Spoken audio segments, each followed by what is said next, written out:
बारिश हो रही थी, लेकिन ये सिर्फ आसमान की बारिश नहीं थी। आज मेरे अंदर भी कुछ टूट कर बरस रहा था। मैं उसी बस स्टॉप पर खड़ा था जहां उसने पहली बार मेरा हाथ पकड़ा था। उस दिन उसने कहा था, अगर कभी मैं खो जाऊं तो ढूंढोगे ना। और मैंने हंसकर कहा था, तुम खुद को खो सकती हो, मुझे नहीं। लेकिन आज वो कहीं नहीं थी और पहली बार मैं सच में उसे नहीं ढूंढ पा रहा था। उसका नाम था काव्या। और अगर मैं सच कहूं तो वो मेरी जिंदगी की सबसे खूबसूरत गलती थी। हमारी मुलाकात किसी खास वजह से नहीं हुई थी। बस एक लाइब्रेरी, एक किताब और एक छोटी सी बहस।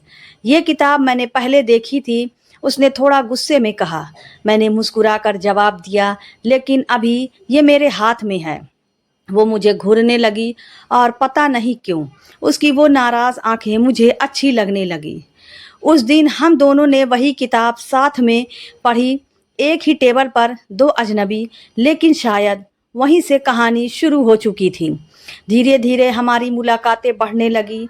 पहले लाइब्रेरी, फिर कैंटीन, फिर शाम की चाय और फिर रात के 2-2 बजे तक चलने वाली बातें। वो हर छोटी बात पर हंसती थी और मैं उसकी हर हंसी में खो जाता था। तुम इतने शांत क्यों रहते हो? एक दिन उसने पूछा। मैंने कहा, क्योंकि तुम्हें सुनना ज्यादा अच्छा लगता है। वो मुस्कुराई, और मुझे तुम्हारे साथ रहना। उस दिन मेरे दिल ने पहली बार तेज धड़कना शुरू किया। लेकिन काव्या थोड़ी अलग थी। वो कभी अपने बारे में ज्यादा नहीं बताती थी। घर में सब ठीक है, जब भी मैं पूछता वो बस मुस्कुरा देती। सब ठीक है, लेकिन उसकी आंखें कुछ और कहती थीं। एक दिन बारिश हो रही थी। हम दोनों भीगते हुए उसी बस स्टॉप पर खड़े थे। वो अचानक मेरे बहुत करीब आ गई और धीरे से मेरा हाथ पकड़ लिया। आरव, अगर मैं एक दिन चली गई ना, मैंने तुरंत कहा, तो मैं ढूंढ लूंगा। वो मुस्कुराई, लेकिन उस मुस्कान में दर्द था। हर कोई नहीं मिल पाता। उसकी वो बात आज भी मेरे कोने में गूंजती है। समय बीतता गया और मुझे पता भी नहीं चला कब मैं उससे पूरी तरह प्यार करने लगा। लेकिन मैंने कभी उससे बताया नहीं, क्योंकि वो हमेशा कहती थी, प्यार सिर्फ दर्द देता है। और मैं उसे दर्द नहीं देना चाहता था। फिर एक दिन उसने अचानक कहा, तुम मेरे सबसे अच्छे दोस्त हो। उस पल दिल ने जैसे खुद को समझा लिया। शायद यही मेरी जगह है। लेकिन जिंदगी इतनी सीधी नहीं होती। एक दिन उसने मुझे अपने घर बुलाया। मैं बहुत खुश था। दिल में एक अजीब सी उम्मीद थी। शायद आज वो कुछ अलग कहे, शायद आज सब बदल जाए। मैं उसके घर पर पहुंचा। दरवाज़ा खुला, लेकिन सामने वो नहीं थी। एक अजनबी लड़का खड़ा था। तुम आरव हो? मैंने हाँ में सर हिलाया। तभी पीछे से काव्या आई और मुस्कुराते हुए बोली, ये आर्या है, मेरे होने वाला। उस पल जैसे सब कुछ रुक गया। आवाजें बंद, सांसें भारी और दिल पूरी तरह टूट चुका था। मैंने मुस्कुराने की कोशिश की, ओह कॉन्ग्रेट्स, लेकिन अंदर से मैं खत्म हो चुका था। उस रात मैं बहुत रोया। पहली बार मैंने खुद को आईने में देखा और पूछा, क्या मैं उसके लिए कभी कुछ था भी? लेकिन सबसे दर्दनाक बात यह थी कि उसके बाद भी मैं उसे छोड़ नहीं पाया। मैं उसकी शादी की तैयारी में उसके साथ था। उसकी हर मुस्कान के पीछे मैं अपने आंसू छुपाता रहा। और फिर आखिरकार उसकी शादी का दिन आ गया। वो दुल्हन बनी थी, बहुत खूबसूरत। लेकिन उसकी आंखें आज भी वैसी ही थी, जैसे कुछ कहना चाहती हो। विदाई से पहले वो मेरे पास आई और एक चिट्ठी दी, शादी के बाद पढ़ना। मैंने कुछ नहीं पूछा, बस उसे जाते हुए देखता रहा।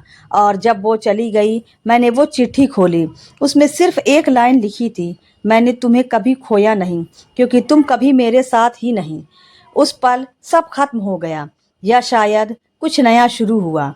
लेकिन अगले ही दिन मुझे एक ऐसा सच पता चला जिसने मेरी पूरी दुनिया बदल दी। अगले दिन मैं अब भी उसी चिट्ठी के शब्दों में उलझा हुआ था। तुम कभी मेरे थे ही नहीं। ये लाइन बार बार मेरे दिमाग में घूम रही थी, जैसे किसी ने मेरे सीने में एक सवाल छोड़ दिया हो जिसका जवाब कहीं नहीं था। मैंने खुद से पूछा, अगर मैं उसका कभी था ही नहीं, तो फिर वो हर एहसास क्या था? उसकी उलझन में मेरा फ़ोन बजा। स्क्रीन पर नाम था, स्नेहा, काव्या की सबसे करीबी दोस्त। मैंने कॉल उठाई, लेकिन उधर से आवाज़ आई, आरव, तुमने मुझसे मिलना होगा। अभी उसकी आवाज़ घबराई हुई थी। मैं बिना कुछ सोचे सीधे उससे मिलने चला गया। हम उसी कैफ़े में बैठे थे जहाँ कभी मैं और काव्या घंटों बातें करते थे। आज वही जगह अजनबी लग रही थी। स्नेहा कुछ देर चुप रही, फिर उसने धीरे से कहा, तुम सच जानना चाहते हो ना? मैंने बिना उसकी तरफ देखे कहा, अब बचा ही क्या है जानने को। वो थोड़ी झुकी और मेरी आंखों में देखते हुए बोली, काव्या तुमसे प्यार करती थी। उस एक लाइन ने मेरी पूरी दुनिया हिला दी। मैंने तुरंत उसकी तरफ देखा। क्या? हाँ, और बहुत करती थी। मेरे हाथ कांपने लगे। तो फिर उसने ये सब क्यों किया? स्नेहा की आंखों में आंसू आ गए। क्योंकि वो तुम्हें खोना नहीं चाहती थी। मैं गुस्से में आ गया। ये कैसा मजाक है? जिसे खोना नहीं चाहती थी उसी को खुद से दूर कर दिया। स्नेहा ने गहरी सांस ली। आरव, बात इतनी आसान नहीं है। फिर उसने वो सच बताया जिसे सुनकर मेरे पैरों तले जमीन खिसक गई। काव्या के पापा बहुत सख्त है। उन्होंने उसकी शादी पहले से तय कर रखी थी और जब उन्हें तुम्हारे बारे में पता चला, मैं बीच में ही पूछा तो स्नेहा बोली, तो उन्होंने उसे साफ कह दिया या तो वो उस लड़के से शादी करे या फिर वो तुम्हारी जिंदगी बर्बाद कर देंगे। मेरी सांसें रुक गईं। क्या मतलब? मतलब तुम्हारे करियर, तुम्हारे परिवार, सब पर असर डाल सकते थे। मैं चुप हो गया। अब हर चीज़ धीरे धीरे समझ आने लगी थी। उसकी चुप्पी, उसकी अधूरी बातें, उसकी वो अजीब सी मुस्कान, सब कुछ स्नेहा ने आगे कहा। उसने बहुत कोशिश की थी दूसरे तुमसे दूर रहने की, लेकिन वो नहीं रह पाई। इसलिए उसने खुद को बुरा बना लिया ताकि तुम उससे नफरत कर सको। मेरी आंखों से आंसू बहने लगे। और वो चिट्ठी, स्नेहा ने कहा, वो चाहती थी कि तुम आगे बढ़ जाओ। उसके बिना मैंने हंसने की कोशिश की, लेकिन आवाज़ टूट गई तो उसने मुझे तोड़ दिया ताकि मैं संभल जाऊं। कुछ देर हम दोनों चुप बैठे रहे। फिर मैंने धीरे से पूछा, क्या वो खुश है? स्नेहा ने नज़रें झुका ली और यही जवाब था। उस दिन मैं पहली बार समझा, प्यार हमेशा साथ रहने का नाम नहीं होता। कभी कभी प्यार छोड़ देने का भी नाम होता है। लेकिन दिल ये मानने को तैयार नहीं था। उस रात मैं फिर उसी बस पर बैठा, बस स्टॉप पर गया। बारिश हो रही थी। सब कुछ वैसा ही था। बस वो नहीं थी। मैंने आंखें बंद की और उसकी आवाज़ याद की, अगर मैं खो जाऊं तो ढूंढेगा ना? इस बार मैंने धीरे से कहा, हाँ, लेकिन इस बार मैं तुम्हें नहीं, खुद को ढूंढूंगा। लेकिन कहानी यहाँ ख़त्म नहीं हुई थी, क्योंकि 2 हफ्ते बाद मुझे एक कॉल आया, एक अनजान नंबर से। मैंने जैसे ही कॉल उठाया, उधर से एक बहुत कमज़ोर आवाज़ आई। आरव, मेरा दिल रुक गया। ये आवाज़ मैं कहीं भी पहचान सकता था। काव्या, लेकिन उसकी आवाज़ वैसी नहीं थी। वो टूटी हुई थी, जैसे उसके पास वक्त बहुत कम हो। मुझसे एक बार मिलोगे? उस पल मेरे सामने 2 रास्ते थे। एक जहां मैं उसे भूल कर आगे बढ़ जाऊं, और दूसरा जहां मैं फिर से उसी दर्द में उतर जाऊं। लेकिन इस बार मैंने दिल की सुनी। कहा आना है। और जो मैं वहां देखने वाला था वो सिर्फ मेरी कहानी नहीं, मेरी पूरी जिंदगी बदलने वाला था। रात के 9 बज रहे थे। मैं उस पते के बाहर खड़ा था जो काव्या ने फोन पर बताया था। एक अस्पताल। मेरे कदम अपने आप रुक गए। दिल ने धीरे से कहा, डर लग रहा है ना? और सच कहूँ, हाँ, बहुत लग रहा था। क्योंकि इस बार मुझे खोने का डर नहीं था, मुझे सच जानने का डर था। मैं अंदर गया। हर तरफ सफ़ेद दीवारें, अजीब सी खामोशी और हवा में दवाइयों की गंध। रिसेप्शन पर जाकर मैंने पूछा, काव्या? नर्स ने एक नज़र मुझे देखा और फिर धीरे से कहा, रूम नंबर 207। उसके चेहरे की उदासी पहले ही सब कुछ बता चुकी थी। मेरे कदम भारी हो गए। हर कदम के साथ दिल और तेज धड़क रहा था। मैंने दरवाज़ा खोला और जो मैंने देखा उसने मेरी पूरी दुनिया हिला दी। वो बिस्तर पर लेटी थी, कमज़ोर, पीली और बहुत शांत। वो काव्या जो हर बात पर हंसती थी, आज बिल्कुल खामोश थी। मेरे हाथ कांप गए। काव्या, उसने धीरे से आंखें खोली और जैसे ही उसने मुझे देखा उसकी आंखों में आंसू आ गए। तुम आ गए? उसकी आवाज़ बहुत कमज़ोर थी। मैं उसके पास गया, उसका हाथ पकड़ा। वो ठंडा था। ये सब क्या है? मेरी आवाज़ टूट रही थी। वो हल्का सा मुस्कुराई। सच जो मैंने तुमसे छुपाया। मेरी आंखों से आंसू बहने लगे। क्यों? उसने धीरे धीरे बोलना शुरू किया। मुझे दिल की बीमारी है आरव। काफ़ी समय से डॉक्टर ने कहा था कि मेरे पास ज़्यादा वक्त नहीं है। मेरे कानों ने जैसे सुनने से इनकार कर दिया। नहीं, ये झूठ है। मैंने उसका हाथ कसकर पकड़ा। तुम ठीक हो जाओगी, मैं हूं ना।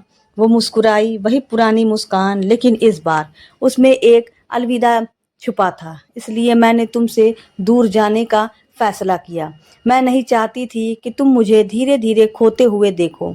मैं चाहती थी कि तुम मुझे नफरत से याद करो, न कि दर्द से। मैं टूट चुका था तो तुमने ये तय कर लिया कि मुझे सच जानने का हक नहीं है।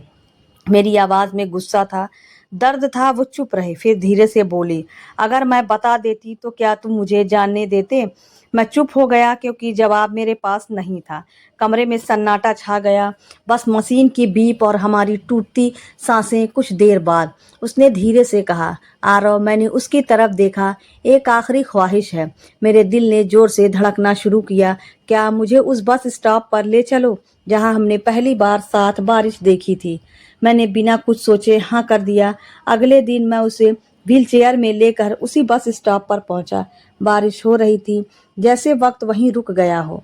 वो बारिश को देख रही थी, उसकी आंखों में शांति थी। याद है? उसने पूछा। मैं मुस्कुराया। सब कुछ। वो धीरे से बोली, अगर मैं खो जाऊं तो ढूंढोगे ना? इस बार मैंने उसका हाथ और कसकर पकड़ा। नहीं, वो चौंकी। क्यों? मैंने उसकी आंखों में देखते हुए कहा, क्योंकि इस बार मैं तुम्हें खोने नहीं दूंगा। तुम जहां भी जाओगी मैं तुम्हें यहीं रखूंगा। और मैंने अपने सीने पर हाथ रखा। उसकी आंखों से आंसू बहने लगे। वो मुस्कुराई। तुम हमेशा ऐसे ही रहना। बारिश तेज हो गई, हवा चलने लगी और उसी पल उसकी पकड़ धीरे धीरे ढीली होने लगी। काव्या, मैं घबरा गया।